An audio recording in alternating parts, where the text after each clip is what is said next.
Assalamualaikum warahmatullahi wabarakatuh. Alhamdulillah kita baru jumpa lagi, dan ini bulan yang terbaik, yaitu bulan Ramadan. Alhamdulillah kita masih dipertemukan di bulan ini, dan kali ini kami akan coba merangkum beberapa pertanyaan dari teman-teman semua yang sempat masuk ke Pondok Tin. Yang pertama kita akan bahas tentang bagaimana agar pohon tin bisa bercabang, jadi tidak hanya satu batang dan menjulur ke atas. Untuk ini, kami sebenarnya sudah pernah membahas tentang namanya teknik pinching, pruning, dan leading. Namun, bagi yang belum melihat atau menontonnya, bisa cek di link deskripsi kami. Di sana banyak kami bahas tentang pengertian pruning, pinching, dan leading, cubit, pangkas, dan kerat. Dan itu sangat manjur berdasarkan pengalaman kami agar pohon tin itu memiliki cabang banyak. Namun perlu diingat, jangan terlalu banyak karena nanti malah tajuknya kurang baik dan rawan dengan hama kutu putih. Kemudian kedua, pertanyaan tentang berapa sih planter bag yang digunakan oleh kami. Kami biasanya menggunakan planter bag 28 liter model tinggi. Kenapa kami pilih seperti ini? Karena pertama, dekat dengan pot diameter 50, sekitar 30 sekian liter lah. Namun untuk segi space, dia membutuhkan diameter kecil dibandingkan pot diameter 50.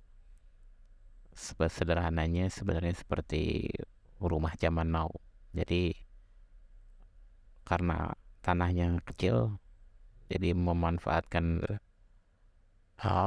space vertikal, dan itu yang kami gunakan untuk di pohon tin, yaitu menggunakan planter bag 28 liter model tinggi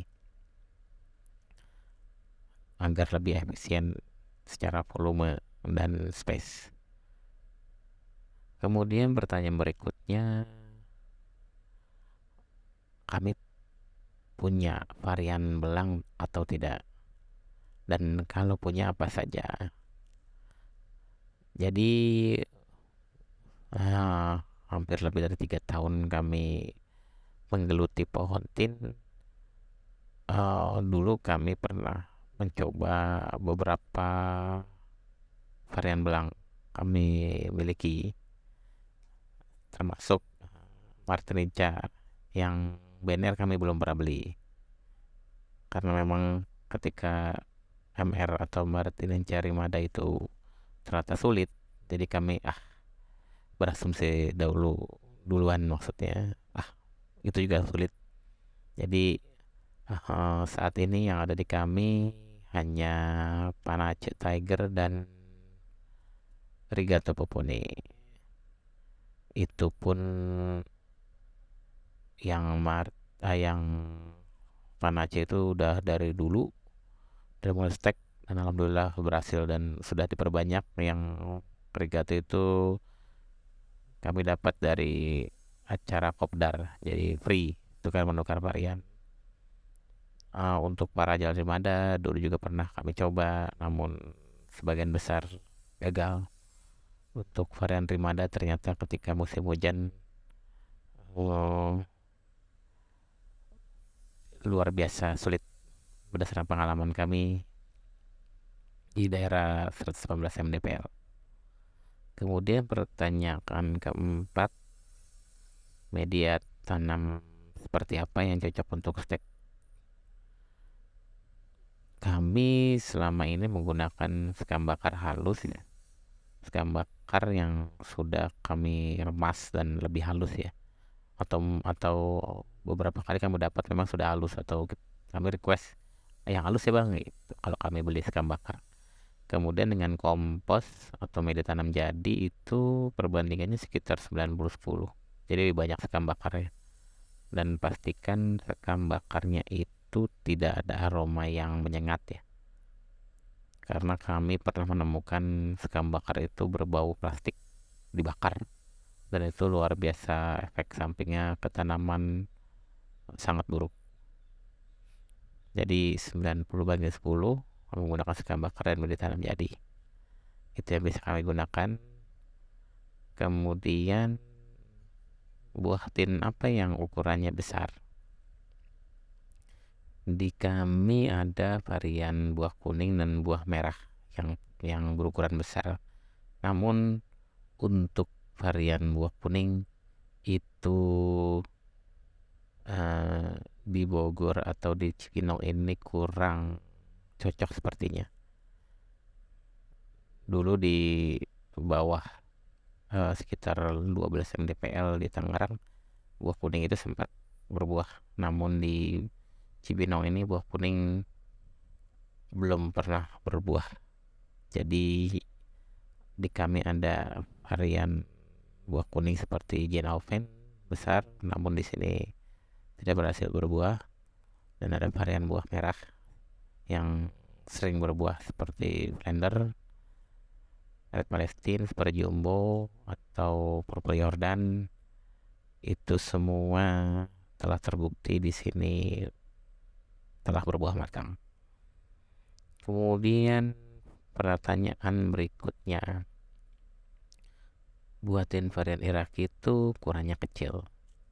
Ya, betul. Namun dibilang kecil mungkin lebih tepat sedang kali ya. Kalau untuk awal-awal berbuah memang buahnya kecil. Namun kesini atau seiringnya pohon semakin subur dan besar, Iraki itu cenderung ukurannya sedang dan stabil. Namun untuk varian Iraki itu kami sangat merekomendasikan karena untuk segi matang dia lebih cepat, hanya 2 bulanan, tidak seperti varian lain yang harus menunggu 3 hingga 4 bulan, dan sekali berbuah lebih banyak dari satu batang itu dibanding yang lain. Iraki pengalaman kami itu lebih banyak. Jadi jika panen satu pohon atau 2 pohon Iraki dengan varian lain kemudian ditimbang, itu biarpun ukurannya kecil tapi banyakkan Iraki. Seperti itulah ilustrasinya. Kemudian pertanyaan berikutnya, mulsa. Beberapa menanyakan kepada kami tentang mulsa karena kami beberapa tanaman pasti menggunakan mulsa. Kalau untuk pertanian organik, hal ini sudah tidak asing lagi karena pertama bisa mencegah tumbuhnya gulma.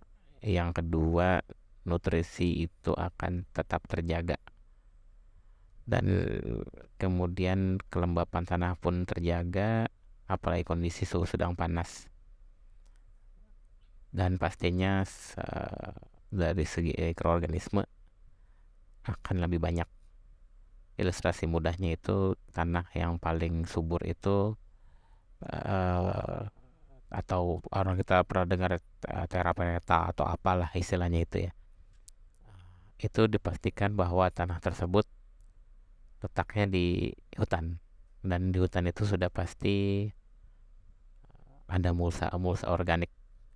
Jadi daun-daun yang berjatuhan, dan di sana bisa menjadi pelajaran para petani organik bahwa mulsa itu sangat penting. Itu kira-kira. Jika ada teman-teman yang memang perlu ditanyakan, silakan di kolom komentar. Insya Allah nanti kami kumpulkan dan kami coba jawab. Dan mungkin kalau kami tidak bisa, ada beberapa senior kami atau yang ahli di bidang yang bisa kami tanyakan. Oke, sekian dari kami. Terima kasih. Wassalamualaikum warahmatullahi wabarakatuh. Tetap semangat puasanya.